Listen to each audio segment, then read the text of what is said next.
इस वीडियो में देखने वाले हैं भैया, इंडिया में लैपटॉप मैन्युफैक्चर क्यों नहीं होता। अगर देखा जाए तो इंडिया में एचपी, एसर और डेल जैसे कंपनी है जो कि अमेरिकन है भैया, वो इंडिया में लैपटॉप बेचती हैं। वही चाइना में भैया असूस, रियलमी और इसके बाद आ जाता है भैया आपका रेडमी कंपनी, जो ये भी लैपटॉप बनाती है भैया। ये सब इंडिया में बेचते हैं जैसे चाइनीज़ कंपनी हो गई भैया। लेकिन इसमें एक चीज़ समझने वाली बात है, इंडिया की कोई कंपनी भैया क्यों स्मार्टफोन नहीं बनाती। सबसे पहले आपको समझ लीजिए, स्मार्टफोन बनाती नहीं, और दूसरी बात लैपटॉप भी नहीं बनाती। लैपटॉप अगर देखा जाए, इंडिया में लैपटॉप भी नहीं बनता है आज के समय में। इंडिया में जो भी मैन्युफैक्चर बाहर से होके आता है, यहाँ पर सिर्फ असेंबल होता है आज के समय में। पहली बात यह भैया, इंडिया में लैपटॉप न बनने का मेनली एक ही कारण है, इंडिया में जैसे कि जिस हिसाब से कस्टमर है भैया, उस हिसाब से वो कंपनी यहाँ पर प्रोडक्ट बना के बेचती है। जबकि इंडिया में लैपटॉप जो होता है ज़्यादातर यूज होता है स्टूडेंट के द्वारा, और इसके बाद आता है ऑफिसर्स या फिर कंपनीज द्वारा इस्तेमाल किया जाता है। और ज़्यादातर कुछ लोग इन्फ्लुएंसर भी होते हैं, जैसे कि वो अपने पर्सनल कामों के लिए यूज़ करते हैं, जैसे लैपटॉप का। तो ये जो लैपटॉप होता है यहाँ इंडिया में मैन्युफैक्चर ना होने का एक ही कारण भैया, इसकी बेहतरीन टेक्नोलॉजी इंडिया के पास अभी नहीं है। अगर है भी भैया तो कोई उसे बनाना भी नहीं चाहता।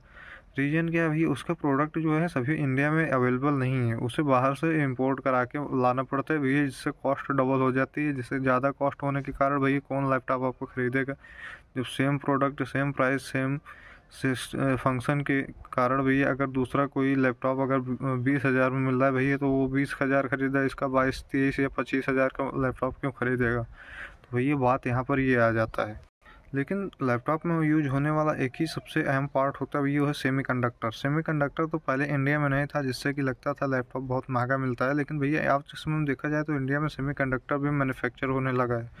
तो क्यों ऐसा नहीं हुआ है कि भैया इंडिया में अब लैपटॉप जो है नहीं बन रहा है। देखिए इसका एक ही कारण है भैया, जो भी ऐसे टेक कंपनी है वो भैया मैन्युफैक्चर खुद तो करती नहीं भैया। जैसे आप स्मार्टफोन के मामले में ही देख लो भैया, जहाँ पहले अपने इंडिया में स्मार्टफोन नंबर पर, दूसरा नंबर पर सबसे टॉप पे था 2015 के पहले भैया। तो वहीं पर अब देखा जाए तो इंडिया का पता ही नहीं है कि भैया कौन किस स्थान पर है आज के समय में इंडिया मैन्युफैक्चरिंग में स्मार्टफोन। तो देखा जाए उसी हिसाब से भैया वहाँ पर क्या होता था कि जैसे कोई भी कंपनी है उसका प्रोडक्ट लेकर यहाँ पर इंडिया में कॉपी पेस्ट कर देते थे। जैसे चाइना से माल उठाया, इंडिया में असेंबल किया, इंडिया में सेल करने लगे अपना बैच लगा के। तो भैया यही होता था स्मार्टफोन में। तो यही जब उनके पास वो टेक्नोलॉजी है ही नहीं, तो भैया बनाएंगे कहाँ से। और जो एक दो कंपनी है वो भी भैया अपना हाथ पीछे खींच रही हैं, क्योंकि भैया वो काफ़ी लॉस में ऑलरेडी बहुत पहले चली गई हैं। जैसे आपका माइक्रोमैक्स हो गया, फिर या फिर लावा हो गया भैया, ये सब बहुत ज़्यादा लॉस में हो चुके हैं आज के समय में।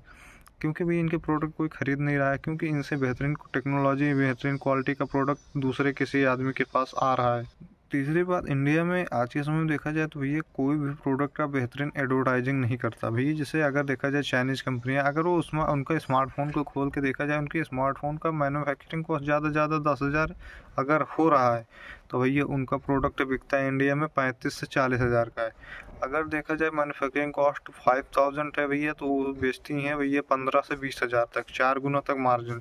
जिसमें से 25% वो अपना पैसा यूज़ करते हैं भैया एडवर्टाइजिंग में। एडवर्टाइजिंग में जब यूज़ करेंगे भैया लोगों को पता चलेगा, और लोगों को शो ऑफ करने का बहुत ज़्यादा शौक होता है भैया। अगर ज़रूरत रहेगी उनको छोटे स्मार्टफोन की, लेकिन लेंगे बड़े, इसलिए भैया जब एडवर्टाइजिंग होता है लोगों के माइंडसेट को बदलाव करता है। तो भैया जब जाके वो लोग स्मार्टफोन ख़रीदते हैं या फिर लैपटॉप ख़रीदते हैं। तो ये तीसरा सबसे बड़ा अहम होता है भैया लैपटॉप एडवर्टाइजिंग। लैपटॉप एडवर्टाइजिंग जब बढ़िया से होता है भैया, तभी कंपनी आगे बढ़ती है, चाहे जो भी कंपनी हो भैया। तो एक चीज़ समझ लीजिए, यही कारण था भैया इंडिया में आज के समय में सबसे ज़्यादा क्या, सबसे कुछ भी नहीं है भैया इंडिया में ऐसा लैपटॉप मैन्युफैक्चरिंग सिस्टम। इंडिया में जो भी लैपटॉप मैन्युफैक्चरिंग सिस्टम है भैया विदेशी कंपनियों का है भैया। चैनल पहली बार आए, चैनल को सब्सक्राइब करना, वीडियो को लाइक कर देना। धन्यवाद। आपका कोई क्वेश्चन हो कमेंट बॉक्स में पूछ लेना।